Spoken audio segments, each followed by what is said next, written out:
안녕하세요. 초록색 칼피입니다. 오늘은 유태인의 생각하는 방식을 배우게 하는 책 탈무드 읽어드리겠습니다. 오늘도 행복한 하루 보내세요. 탈무드. 새 친구. 어느 날 한 사나이가 왕의 부름을 받았다. 그 사나이는 혹시 자신이 기억하지 못하는 죄가 있어 벌을 받게 되기라도 할까봐 혼자 가기를 두려워했다. 그런데 그 사나이에게는 세 친구가 있었다. 첫 번째 친구는 그 자신이 몹시 소중하게 여겨왔기 때문에 그는 그 친구를 제일 친한 친구라고 생각하고 있었다. 두 번째 친구 역시 사랑하고 있었지만 첫 번째 친구처럼 소중하게 여길 정도는 아니었다. 그리고 세 번째 친구는 친구라고 생각은 했지만 별로 관심을 갖고 있지 않았다.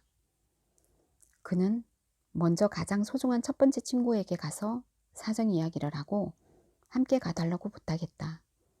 그러나 그 친구는 이유를 말하지도 않고 거절했다. 난 갈 수 없어. 이번에는 두 번째 친구에게 부탁했다. 궁궐문까지는 함께 갈 수 있지만 그 이상은 나도 갈 수 없어. 그러나 세 번째 친구에게 부탁했을 때 친구는 말했다. 기꺼이 같이 가주지. 자네는 아무 죄도 지은 것이 없으니까 조금 더 두려워할 것 없네. 내가 함께 가서 임금님께 그렇게 말씀드려 주겠네. 첫 번째 친구는 재산이다. 두 번째 친구는 친척이고 세 번째 친구는 자신의 선한 행위였다. 벌거벗은 임금님. 마음씨가 매우 착한 부자가 있었다. 그는 배에 많은 물건을 실어 자신의 하인에게 주면서 어디든지 좋은 것을 찾아가 행복하게 살라면서 노예 신분에서 해방시켜 주었다. 하인의 배는 넓은 바다로 나아갔다. 그런데 얼마쯤 가서 배는 폭풍을 만나 침몰되고 말았다. 그 노예는 배에 실었던 물건들을 다 잃고 몸뚱이 하나만 간신히 빠져나와 가까스로 가까운 섬에 이르렀다. 그러나 그는 모든 것을 잃고 몹시 슬픔에 잠겨 있었다. 섬 안으로 얼마를 걸어 들어가니 큰 마을이 있었다. 그는 옷조차 입지 않은 알몸뚱이였다. 그런데도 그가 마을에 이르자 마을 사람들이 모두 나와 환호성을 지르며 그를 맞아들였다. 임금님 만세! 사람들은 그를 왕으로 받들어 모시게 된 것이다. 그는 호화스러운 궁전에 살게 되면서 꿈을 꾸고 있는 것만 같았다. 아무래도 영문을 알 수가 없어 한 사나이에게 물었다. 도대체 어떻게 된 일인가? 맨몸으로 도착한 나를 갑자기 왕으로 받들어 주다니 어찌된 영문인가? 우리들은 살아있는 인간이 아닙니다. 우리들은 영혼이랍니다. 그래서 해마다 한 번씩 살아있는 인간이 이 섬으로 와서 우리들의 왕이 되어주기를 바라고 있는 것입니다. 그러나 조심하셔야 합니다. 임금님께서는 1년이 지나면 이 섬에서 추방되어 생물도 없고 먹을 것도 없는 섬으로 혼자 가셔야 할 테니까요. 왕이 된 노예는 그에게 감사했다. 정말 고맙네. 그렇다면 지금부터 1년 후를 위해 여러 가지를 준비해야겠군. 그런 다음에 그는 사막과도 같은 이웃 죽음의 섬으로 가서 꽃도 심고 과일나무도 심어 1년 후의 사태에 대비하기 시작했다. 1년이 지나자 그는 그 행복한 섬에서 추방되었다. 이제까지 호화스러운 생활을 하던 왕이었는데도 그는 이 섬에 왔을 때와 똑같은 알몸뚱이로 죽음의 섬을 향해 떠나야 했다. 사막처럼 황폐하던 죽음의 섬에 도착하여 보니 꽃이 피고 과일이 열린 아름다운 고장으로 바뀌어 있었다. 또 일찍이 그 섬으로 추방되어 온 사람들도 그를 따뜻하게 맞아주었다. 이리하여 그는 그들과 함께 행복하게 살았다. 이 이야기의 선량한 부자는 하느님이고 노예는 인간의 영혼이며 그가 표류하다가 상륙한 섬은 이 세상이며 그 섬의 주민들은 인류요. 1년 후에 추방되어 간 섬은 내세요. 거기에 있는 꽃과 과일은 선행이었다. 희망. 한 사내가 나귀와 개를 끌고 여행을 떠났다. 그리고 그에게는 작은 램프가 하나 있었다. 날이 저물어 어둠의 장막이 내리자 사나이는 헛간 한 채를 발견하고 거기서 자기로 했다. 그러나 잠자기에는 아직 이른 시간이었기에 램프를 밝혀 책을 읽기 시작했다. 그런데 바람이 불어 등불이 꺼졌다. 그는 하는 수 없이 잠을 자기로 했다. 그가 잠자고 있는 동안 여우가 와서 개를 죽여버리고 사자가 와서 그의 나귀를 죽여버렸다. 아침이 되자 그는 개와 나귀를 잃은 슬픔을 간직한 채 램프만을 가지고 혼자 터벅터벅 길을 떠났다. 마을에 이르러 보니 사람의 그림자라곤 하나도 없었다. 그는 전날 밤 도둑대가 이 마을에 쳐들어와 집을 파괴하고 마을 사람들을 모두 죽여버렸다는 사실을 알게 되었다. 만일 램프가 바람에 꺼지지 않았더라면 그도 도둑들에게 발견되었을 것이다. 그리고 만일 개가 살아있었더라면 개가 짖어대는 소리를 듣고 도둑들이 몰려왔을 것이다. 또 나귀도 소란을 피웠을 것이다. 결국 그는 이 모든 것을 잃어버린 덕분에 살아남을 수 있었던 것이다. 그는 하나의 진리를 깨달았다. 사람은 최악의 상태에서도 희망을 잃어서는 안 된다. 나쁜 일이 좋은 일로 바뀔 수도 있다는 사실을 믿어야 한다. 사랑. 솔로몬 왕에게는 몹시 아름답고 현명한 딸이 있었다. 솔로몬은 어느 날 꿈을 꾸고는 장차 딸의 남편이 될 사람이 딸에게는 어울리지 않는 악한 사나이라는 것을 예감했다. 그래서 솔로몬은 딸을 작은 섬으로 데리고 가서 별궁에 감금시켜 놓고 둘레를 높은 담으로 둘러치고 많은 감시병을 배치해 놓았다. 그리고는 열쇠를 가지고 돌아왔다.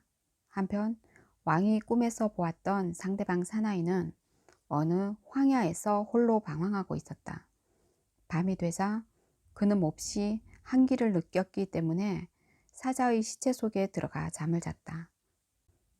그때 큰 새가 날아와 사자의 털가죽과 함께 그 사나이를 들어올려 공주가 감금되어 있는 별궁 위에 떨어뜨렸다.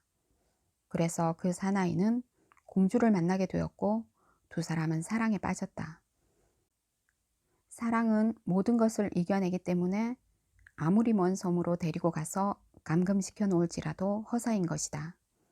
일어날 것은 기필코 일어나게 마련인 것이다. 작별 인사. 한 사나이가 오랜 여행을 계속하고 있었다. 그는 몸이 지쳤고 배가 몹시 고프고 목이 몹시 말랐다.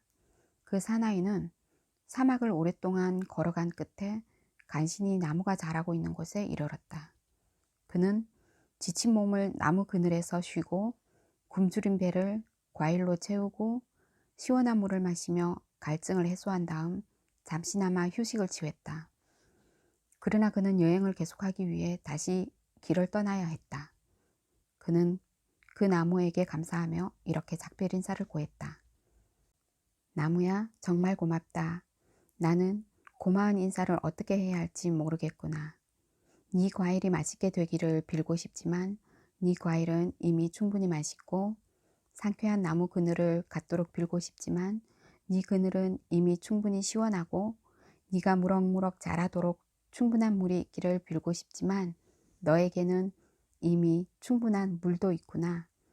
그러니 내가 너를 위하여 할 수 있는 것은 오직 네가 더 많은 열매를 맺어 그 열매가 많은 나무들이 되어 너와 똑같이 아름답고 훌륭한 나무로 자라도록 비는 것밖에는 없구나.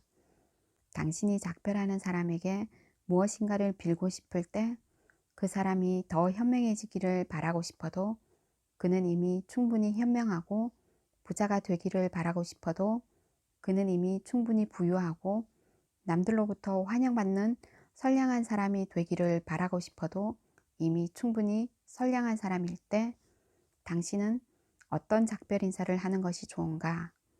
부디 당신의 아이들이 당신과 같이 훌륭한 사람이 되기를 빕니다. 탈무드의 명언. 가정. 부부가 진정으로 사랑할 때는 칼날처럼 좁은 침대에서도 함께 잘 수 있다. 그러나 사이가 좋지 않을 때는 폭이 16m나 되는 넓은 침대일지라도 비좁다. 세상에서 가장 행복한 사람은 좋은 아내를 맞이한 남자이다. 아내를 이유 없이 괴롭히지 말라. 하느님은 그녀의 눈물방울을 세고 계신다. 세상에서 그 무엇과도 바꿀 수 없는 것은 젊었을 때 결혼해서 함께 살아온 늙은 아내이다. 자식을 기르면서 차별하지 말라. 자식은 어릴 때는 엄하게 꾸짖고 자란 뒤에는 꾸짖지 말라.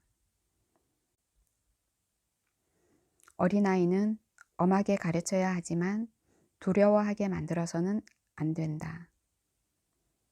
자식을 꾸짖을 때는 따끔하게 꾸짖되 꾸짖음을 계속 반복해서는 안 된다.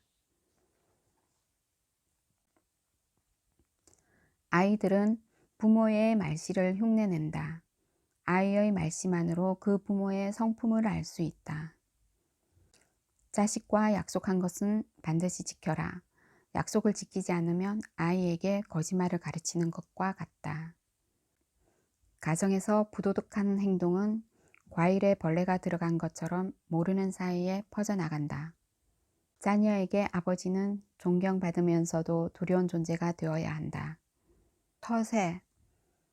선행에 대해 문을 닫아버리면 다음에는 의사에게 문을 열게 된다. 좋은 항아리가 있으면 즉시 사용하라.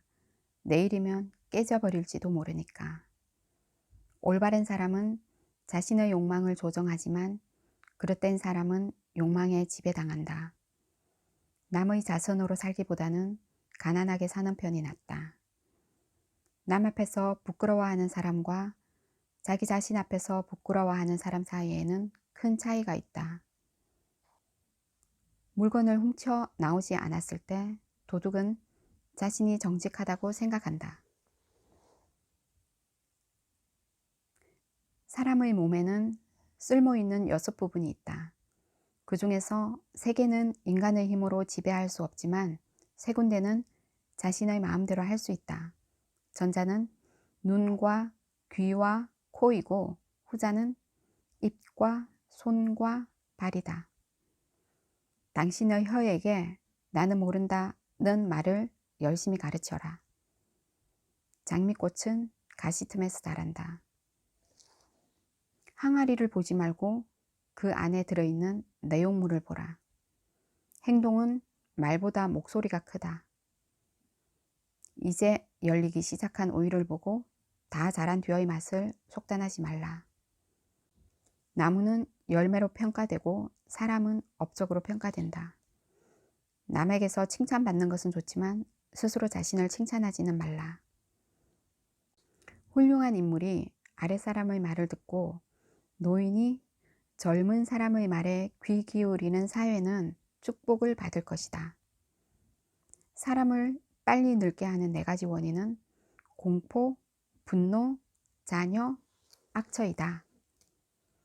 사람의 마음을 가라앉혀주는 3가지는 명곡, 조용한 풍경, 좋은 향기이다. 한 개의 촛불로 많은 양초의 불을 붙인다고 해서 처음의 촛불이 빛이 약해지는 것은 아니다.